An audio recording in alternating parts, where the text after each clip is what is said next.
The last guest. On a foggy Friday evening, a luxury hotel called the Atrium stood proudly at the edge of a secluded cliff, overlooking the turbulent ocean. Known for its exclusivity and grandeur, the Atrium was not just a hotel but an experience reserved only for the elite. This weekend, 10 strangers received mysterious, handwritten invitations for an all-expenses-paid stay at the Atrium, promising a luxurious escape filled with gourmet dining, private tours, and the best amenities money could buy. The only condition was that each guest had to come alone. Among the invitees were a mix of influential personalities: Emma, a renowned author with a penchant for mystery novels; Richard, a real estate tycoon with a dark past; Claire, a tech entrepreneur; Vincent, an ex-con turned motivational speaker; Sarah, a famous socialite; Daniel, a lawyer known for his ruthless tactics; Lily, a rising artist; Oscar, a retired detective haunted by unsolved cases; Grace, a quiet school teacher; and Michael, a washed-up actor trying to make a comeback.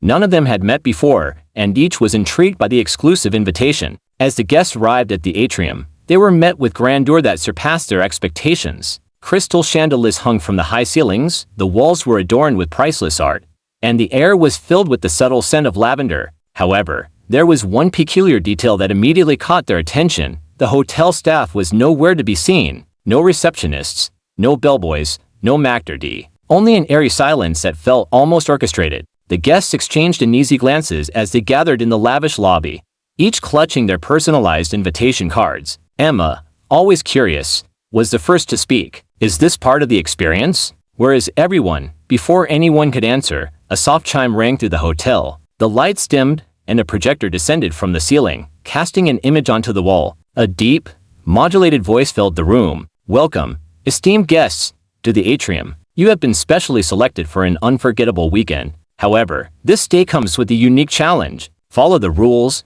or face the consequences." The guests looked around, puzzled. Rules? Consequences? This was not what they had signed up for. The screen flashed with a list of rules. 1. Do not leave your room after midnight. 2. Do not use your phones. Communication with the outside world is strictly prohibited. 3. Follow the itinerary provided in your room. Deviations will not be tolerated. 4. Trust no one. One of you is not who they claim to be. The final rule sent a chill down their spines. The projector shut off, and the room was plunged into an uncomfortable silence. The guests hurried to their rooms, each finding a personalized itinerary waiting for them on their beds. The schedule seemed normal enough: dinner at PM, a midnight cocktail hour, and an exclusive tour of the hotel's private art gallery. But beneath each guest's schedule, a cryptic message was printed: only the last guest will leave unharmed. As night fell, the guests assembled in the grand dining hall for dinner. The table was set with the finest china, and the food was exquisite, but the atmosphere was tense. Everyone was on edge, eyeing one another with suspicion. They made small talk, trying to piece together why they were there, but no one had any answers. Vincent, the ex-con, leaned back in his chair, studying the room. "This feels like a game, doesn't it? We're the pawns, and someone's pulling the strings." Richard, the real estate tycoon, scoffed. "A game? For what? This isn't some movie." Emma, the author, spoke up. "We all received that warning: only the last guest will leave unharmed. If this is a game, then the stakes are our lives." Sarah, the socialite, nervously checked her watch. "It's almost midnight. We should all just stay in our rooms and wait this out. No need to play along with whoever's doing this." But as the clock struck 12, a loud bang echoed through the hotel, followed by a power outage that plunged the entire building into darkness. Panic set in. The guests fumbled for their phones, but there was no signal. Emergency lights flickered on, casting eerie shadows across the walls. Suddenly, Daniel, the lawyer, screamed from the hallway.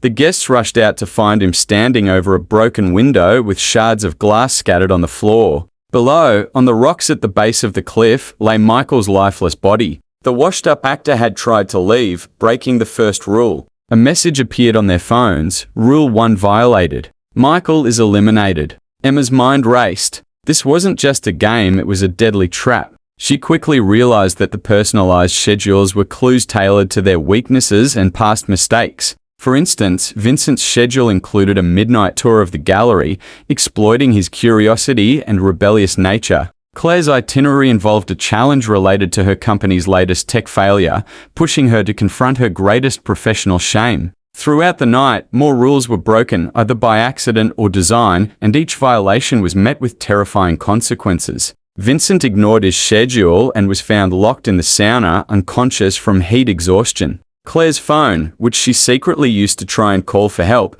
short-circuited and started a small fire in her room. The game master was punishing them swiftly, ensuring they followed the rules or paid the price. Oscar, the retired detective, took charge, using his experience to piece together clues. He noticed that the hotel's decor contained hidden symbols and messages, all pointing to a singular theme: guilt and retribution. Every guest had a secret, a buried sin that they had tried to forget. The atrium was forcing them to confront these pasts in the most brutal way possible. Emma and Oscar teamed up, determined to end the game. They discovered a hidden room in the basement, filled with surveillance equipment and dossiers on each guest. It was clear that someone had been watching them for a long time. The files revealed personal details that no one else should have known: Vincent's involvement in a heist gone wrong, Claire's company scandal, Richard's embezzlement, and even Emma's hidden past as a ghostwriter for a notorious criminal. But the most shocking discovery was a file labeled "The Last Guest." It was empty, save for a note. Asterisk, the last guest will inherit everything. Asterisk. They realized that this wasn't just about survival. It was about winning a twisted inheritance of fortune tied to the sins they had committed. As the night dragged on, the guests turned on each other, paranoia creeping in. Alliances formed and shattered. Richard accused Sari of sabotaging the group, while Lily and Grace tried to escape but found every exit sealed. One by one, the guests were eliminated through increasingly sinister traps set by the unseen game master. In the end, only Emma, Oscar, and Richard remained. They stood in the lobby, bloodied and exhausted, staring at each other. The projector flickered on one last time, displaying the final message: asterisk, only one may leave. Choose wisely. Asterisk. Richard, desperate and scared, lunged at Oscar, trying to ensure his own survival. But Oscar, still sharp despite his age, dodged the attack, sending Richard crashing into a glass display case. Emma watched, horrified, as the two men fought viciously, each trying to be the last standing. With a final,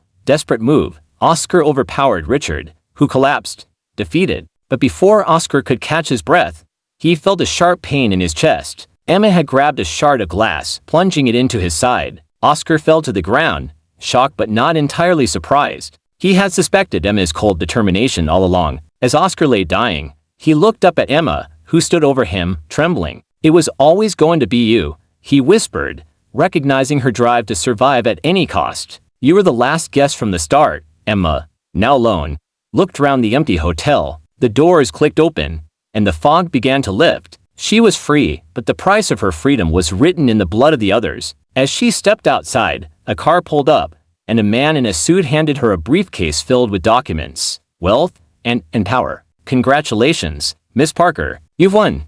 Emma realized that the atrium wasn't just a hotel, it was a test of human nature. And she had passed, not by being the strongest or the smartest, but by embracing the darkest parts of herself. The car drove away, leaving the atrium behind, shrouded once again in fog. The hotel would wait, ready to play its deadly game with the next set of guests. And Emma, now the sole heir to its dark legacy, knew that some games were never meant to be won.